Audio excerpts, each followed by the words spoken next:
Hi, and welcome to Acting is Everything.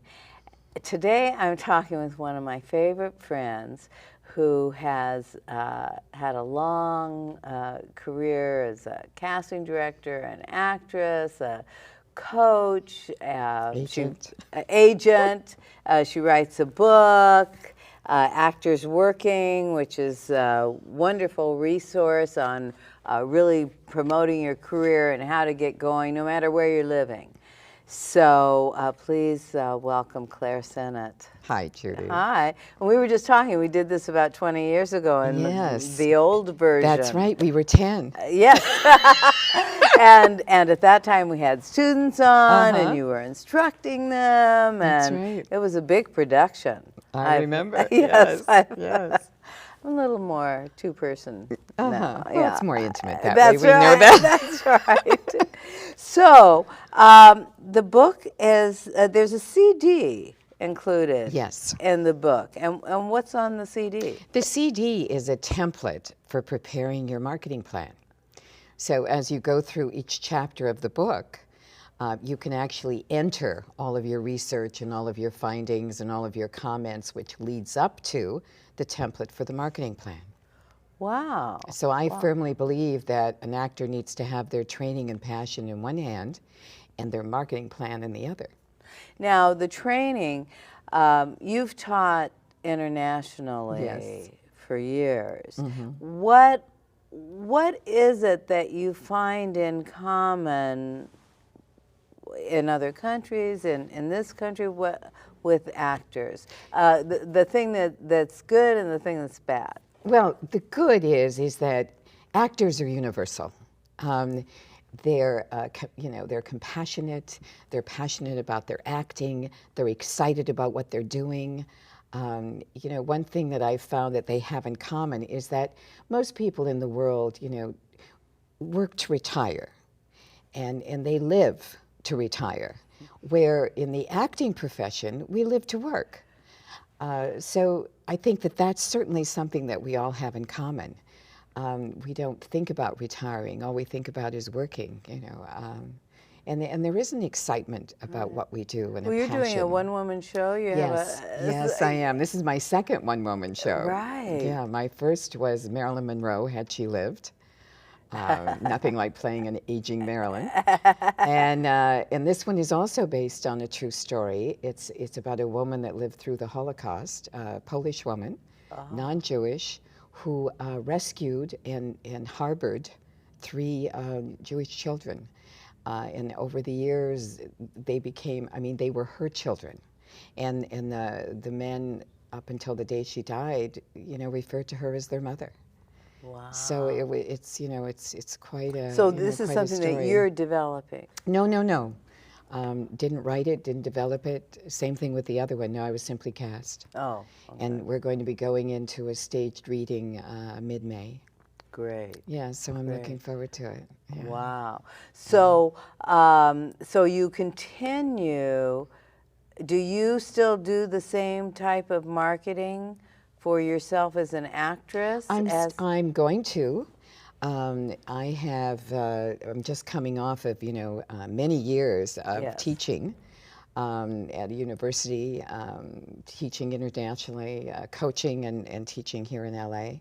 So you're going to be doing less of the travel now? Less of the traveling, absolutely. I've just decided that to stay home more and have a life. So that's why you could take this acting job. That's right. Okay. And I now have put together a good team of representation. I'm with Momentum theatrically and commercially with Coast to Coast. And I have a great manager, Bruce Economou, so I'm put my team so together. You've got your team, which is what you recommend for people to do. Yes. Well, what is the first step for an actor, whether they're in another part of the country or whether they're in Los Angeles and they want an agent? Well, I think the first step is to recognize that you're going into your own business, that you're creating a company, a corporation. That's the first step. And to look at it, from a pure business standpoint. I even say to actors, think in terms of selling shares of stock. I think to this day, my father still owns more of me than I do. Where, your family helps you with pictures, they help you with training, they'll help you with your college education, friends will help you. So that's the first thing. And then once you establish that you have this corporation, this business, if you will, then you have to decide what is it exactly that you're selling. So you have to then come to terms with what is this instrument, this thing, this product that you're selling, and get in touch with who you are. How do you do that? Well, I think that you need to go through various types of training, and there's all types of training out there. I think that you need to have a taste of all the masters. So how would you do that? You mean improv, voice? You've got improv, you've got voice, you can create your own conservatory if you're not going to go to a conservatory. Today, they have universities that have conservatory teaching, where when I was in college, we didn't. We could go for a bachelor's degree, but now they have a BFA, which I think is exciting for actors, because they can actually hone in and go into conservatory training. So you recommend that for I young absolutely actors? do, yes. And if that's not possible where they live, then you can also go through, the different teaching that is available. And as you say, improvisation, you've got scene study, basic acting. But you need a craft. You absolutely have to have a craft. You have to have something. And that's manufacturing the product. Excuse me. So that's what I refer to as manufacturing this product, is getting your training, manufacturing the product, honing it, smoothing it out. And then once you know what it is, then you have to define it. You have to package it. You want to package it as close to your personality as you can. Just the same way when you walk into a grocery store and you walk down the aisle, you can see, like the cereal aisle as an example, and you'll notice the cereal containers, the packaging, is all very different. But what it's all saying is, this is what I am, this is what's inside the box, buy me. And this is basically what actors are doing. You want to package who you are to your personality, so that your pictures look exactly the way you are. So I can look at a picture, or you can look at their picture, and you can see immediately what that personality is, what that person is about. Well, so many actors I talk to are trying to look generic, or trying to look like they could be in all those boxes. Well, that's very 50s. Today, we want to be specific. Oh. We want to be very specific as to who we are, what our personality is, what makes us different. So an actor has to think, okay, why do I stand out? What makes me different? You don't want to be generic. Years ago. So you have to find something that you like about yourself, exactly. right? Oh my goodness, yes. And even yes. if that, say, you have a sarcastic personality and you wish that you didn't, you still have. You still have this sarcastic personality. So you better learn to love it. Yes, absolutely. Go with who you are. If you have a soft, sensitive, shy side, that's who you are. And there are roles for every type of personality. All you have to do is turn on a television or go to the movies and see, the different roles that are available out there. And it's a personality business. We watch television and we invite a personality into our home because we like them and we look forward to seeing them every week. Like the show as an example, Brothers and Sisters. I love that show. I enjoy the actors and I look forward to inviting them into my home every week. There's certain actors that I want to go to the movie to see. Robert De Niro. I just love a Robert De Niro movie. Johnny Depp. So that I want that personality. I like that personality. I enjoy what they give me. I like them to entertain me. Whether Robert De Niro is doing a comedy or he's doing a drama, he's still Robert De Niro. And I love that. Mm-hmm. And so it's a personality business, and it's the same thing how we choose our friends. We'll meet someone and there's just something about them that just clicks, that we're drawn to them. Right, there's a compatibility, there's a comfort. Watching certain people in your home every week on television, there's a comfort. It's comfortable to have them there. Right. You know, and you get to the point sometimes, if I can, even schedule my week around certain shows that I really am comfortable with and I don't want to miss them. Right. You know, like 2.5 Men. You know, I think the writing is wonderful. Yes. So, you know, you just enjoy, you know, I enjoy those actors. I get a big kick out of Charlie Sheen. Now, do you think the actors that you've mentioned on television that are on series, often in person they seem like those people? Oh, absolutely. I've met both of those men. Yeah. They're And- very much who they are. Right. Because what they're doing is sharing who they are, basically. And once we have that, and then we take pictures, I call it your print ad. You've got your headshot, and then you have your resume on the back, which is the copy, you know, that complements your ad. And then you prepare a commercial about yourself, which I refer to as your commercial. Your interview is your commercial. Everybody always says, so tell me about yourself. Well, I think the best answer to that is a story that really tells about who you are, as opposed to, well, my name is and I was born in, and you know, that's kind of boring. Can you demonstrate a story? Absolutely, as an example. Tell me about you. Yes, say for instance, you're auditioning me for a Mother of the Bride. Okay. Okay, and you say, so? Tell me about yourself. Well, when I was a little girl, I used to go and visit my grandparents in Canada, and they lived on the lake. And my grandfather, at least twice a week, would take me to the beach, and we would sit on the rocks by the lighthouse, Point of Rocks. And then we would walk down the beach, and we would pick up shells, and he would tell me stories about the different shells and the tides, and those stories never varied. And if they did, I reminded him that that's not the way he said it the last time. Well, my favorite moment was when I was a grown, you know, young woman, and my grandfather was walking my son up the beach. He was, you know, about 2. And he was telling him the same stories about the tide and picking up shells. And I can remember how touched I was by that. And I said to my grandpa, you know, that meant so much to me. I feel so lucky to be able to watch you do this. And he said, oh, honey, I'm the lucky man. I've done this with 3 generations. Your mother, you, and now your son. Oh. So now, that's a true story. Touching. Yeah, Touching. it is. And what does it make you feel, and what does it tell you about me? Right. It's that I'm nostalgic. Family is important. Family memories are important. You know, being a mother. So that story would just really fit into auditioning for Mother of the Bride. So I think if we call upon our experiences, in true life experiences, when we are interviewing and auditioning for a specific project, our stories can really fulfill what it is exactly they're looking for. Right. So in that case, for me to go from that story right into, you know, the audition, I've already convinced them that I can do that role. Yeah.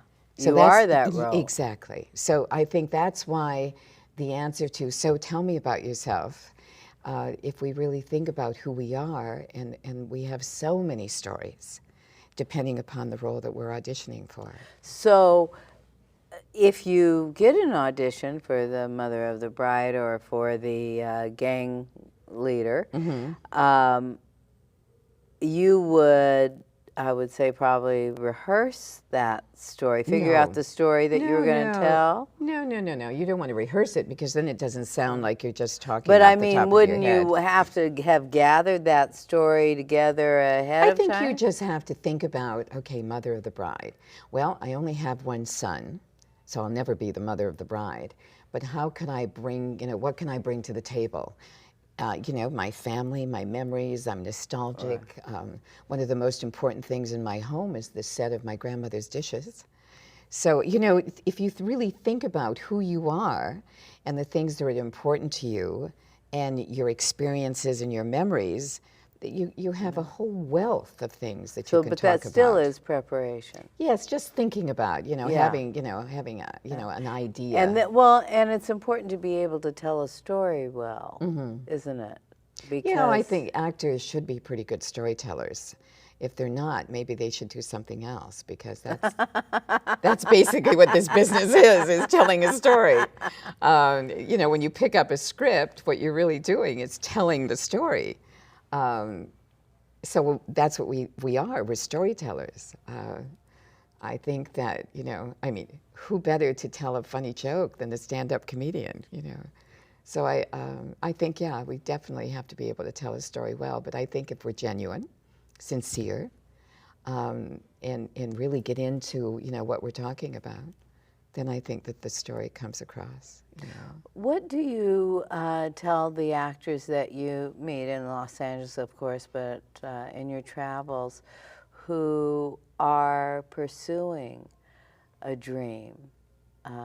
This whole series that I've been doing and the people that I've picked to interview has been all to foster encouraging people's dreams. Oh, I think that we have to, encourage, our youth. It's like a child. I remember when my son was growing up, and one week he wanted to be a fireman, and the next week he wanted to be a veterinarian, and I always encouraged whatever it was that he wanted to be that week. That's what he should do. I think that we have to go out and try to accomplish what we want to do in life. Not everybody is going to be an actor. But there are so many things, the profession itself, the industry itself, is so exciting. I started out, being an actor in New York, and I loved it, but then I also moved behind the camera. Behind the camera, there's a whole wealth of things to do. I was in casting, I've been an agent, a teacher, a producer and director of industrials and commercials. I've been the artistic director for several theater companies, had my own theater company, had my own acting school. So those are all things that I've done, but I've never had to get a job outside of the business.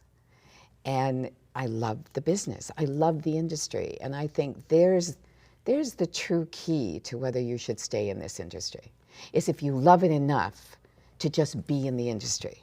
Yes. It's like my son is also in the industry. I produced a producer. And, and I always, he always says to me, I love making movies. And he does a variety of things. He is location manager, cameraman. He does second unit directing. He does directing, line producing. To make a movie, he'll take any one of those positions because he loves making movies.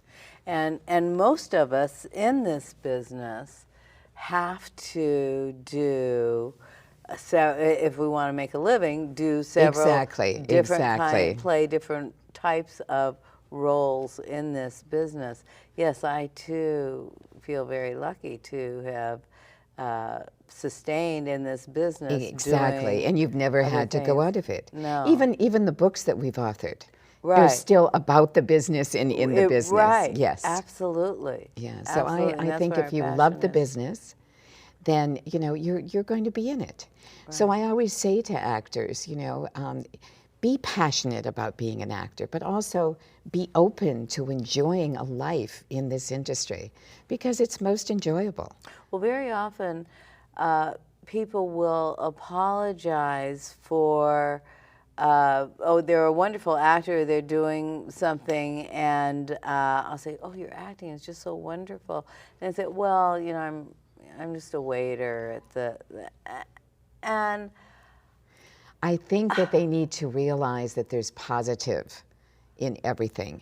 Your acting was wonderful in that film. Yes, and a lot of what I do, I got from being a waiter and coming across different types of people and interacting with people. That's where I've really learned my listening skills. Yeah. So you can, turn around everything you do and make it a positive. And so in creating your life's dream and bringing your your dreams to reality, it takes a lot of courage. Yes, it does. How, like, because this, your book, The Actor's Working, and The Actor's Guide to Success, how do, what do you think makes the success in that driving for that dream, and whether moving to Los Angeles or staying in a town near Chicago? Or Well, I think starting out, I think that actors already have courage, because it takes courage to decide to be an actor. So I think that's kind of a given. Why is that? Because the average person is not going to want to put themselves out there in front of people. I've had so many people say to me, you know, after a theater performance, as an example, or after they've seen me on a film, oh, how did you do that with so many people around, you know?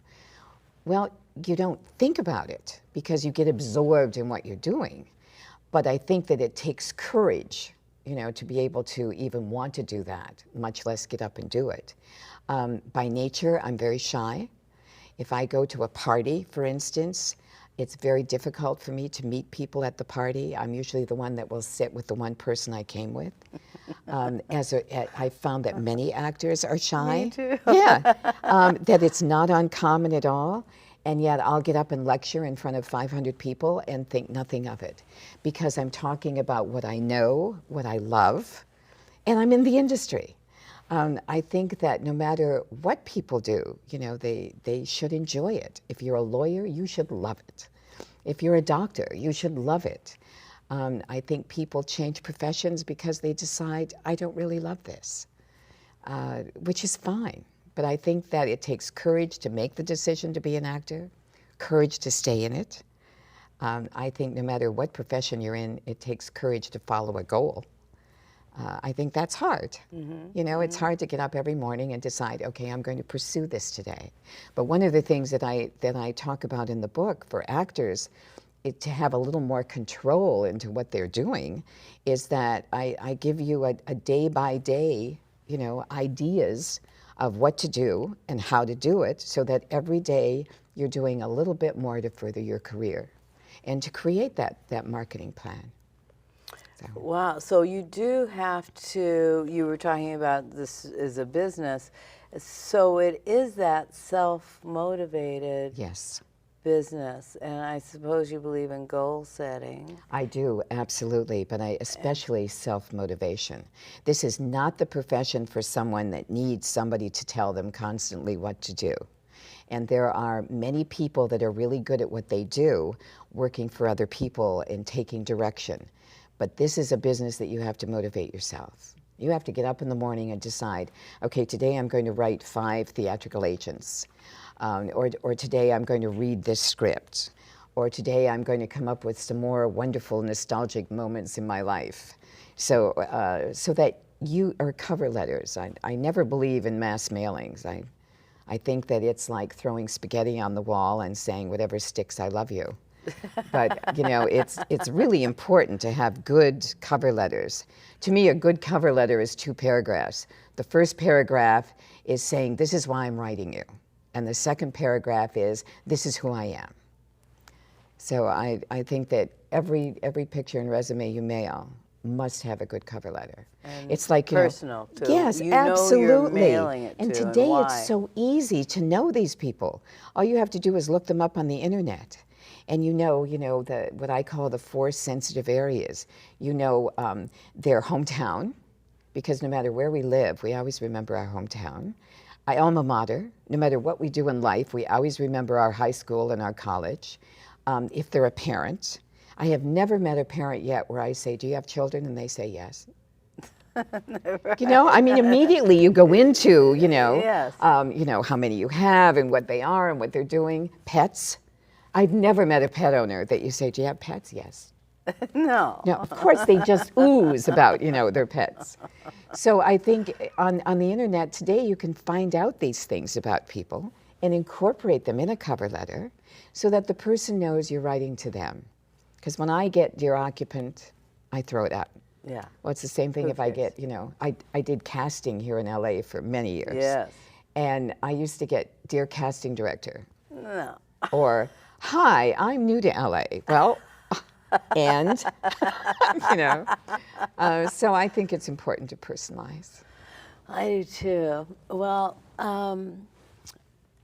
thank you, Claire, so much for being Thank you. my last guest in this series. We've just done a series of 25 shows, and the reason that I've produced them is to encourage people to follow their dreams and to live creatively.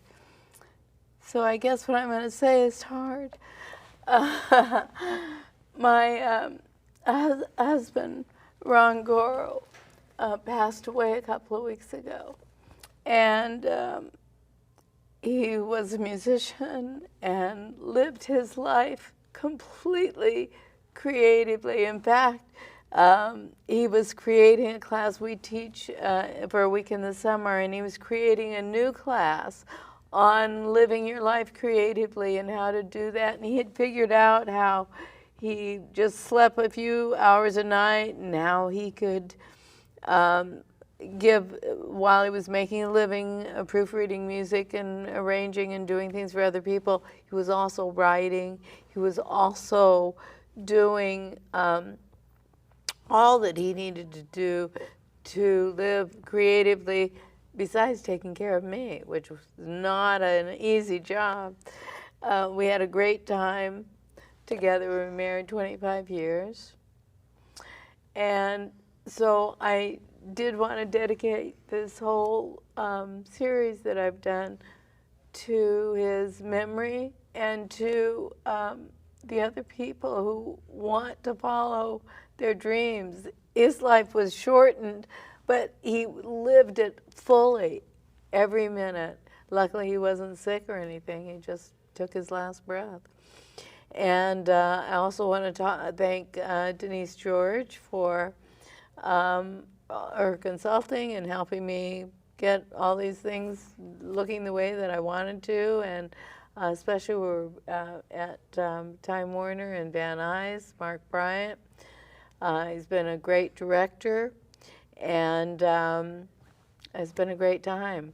And so now we're going to continue on with ours, so I'll run the credits and do that. Thank you. I am very touched to be a part of this. Isn't it special? Things work out just the way they're supposed to, Absolutely, don't they? absolutely. I feel that I am definitely the right guest to be around. Now, last time I saw you, you were in a hotel room, and the place, there must have been one of those times with 500 people. Oh, easily, yes. Easily. And you would still bring people out of the audience to get up to do a little something. How can you teach a room full of that many people? Well, because what you do is you do it as a workshop, but you can only use one person at a time to make a point. I use a lot of one-liners in that situation too, because I have too many people to do scenes with. But I find, you know, after the years I've been doing this for so long.